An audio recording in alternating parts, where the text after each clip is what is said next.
Le Belize, une petite nation indépendante qui s'étend au sud du Mexique, au bord de la mer des Caraïbes, est le cadre de notre prochaine escale.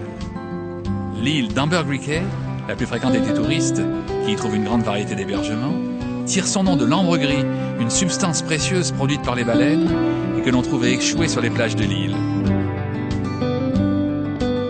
D'ici, on m'a proposé de m'embarquer sur un tout nouveau modèle de catamaran qui porte justement le nom de Belize.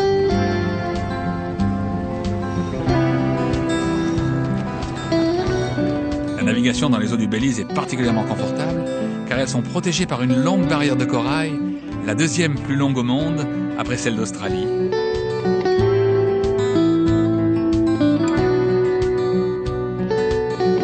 Sur ces eaux toujours paisibles, sauf parfois à la saison des cyclones, on n'a pas de mal à trouver chaque jour une petite île sympathique devant laquelle jeter l'ancre. Caye Caulker est l'escale préférée des routards en tout genre. On y trouve à louer des petits bungalows simples et colorés et le plus joli internet café que j'ai jamais rencontré.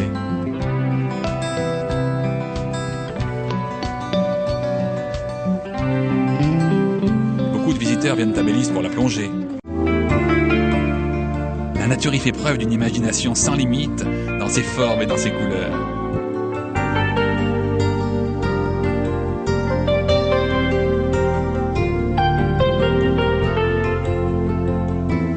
Dans un grand jardin sous-marin proche de Caye Caulker, on approche raies et requins.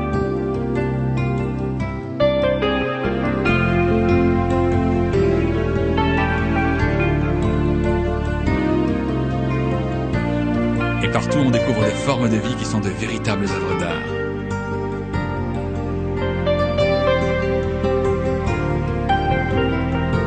Quittons un instant les îles pour l'intérieur du Belize, on y trouve des forêts, des riches paysages tropicaux, habités d'une faune variée, comme ces tapirs. Loin encore à l'intérieur du pays, les cascades sont spectaculaires, ainsi que les montagnes.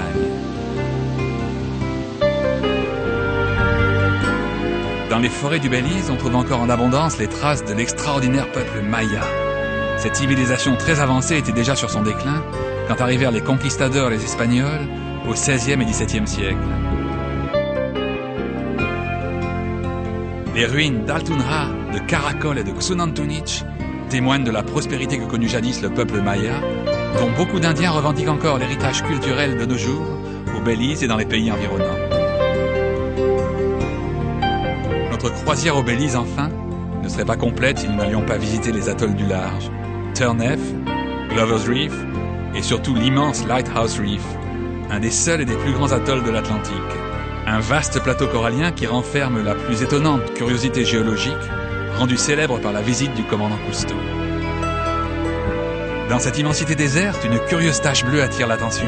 Il s'agit du Blue Hole, le trou bleu, presque parfaitement circulaire, 400 mètres de diamètre, 140 mètres de profondeur. Né de l'effondrement d'une caverne, le trou bleu, porte d'entrée d'un réseau de grottes et de passages sous-marins, est certainement l'une des plus étonnantes merveilles naturelles des Caraïbes.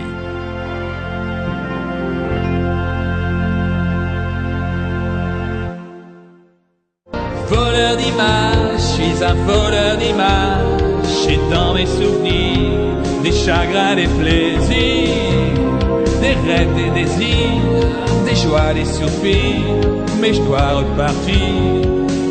C'est une question de cadrage, je suis un voleur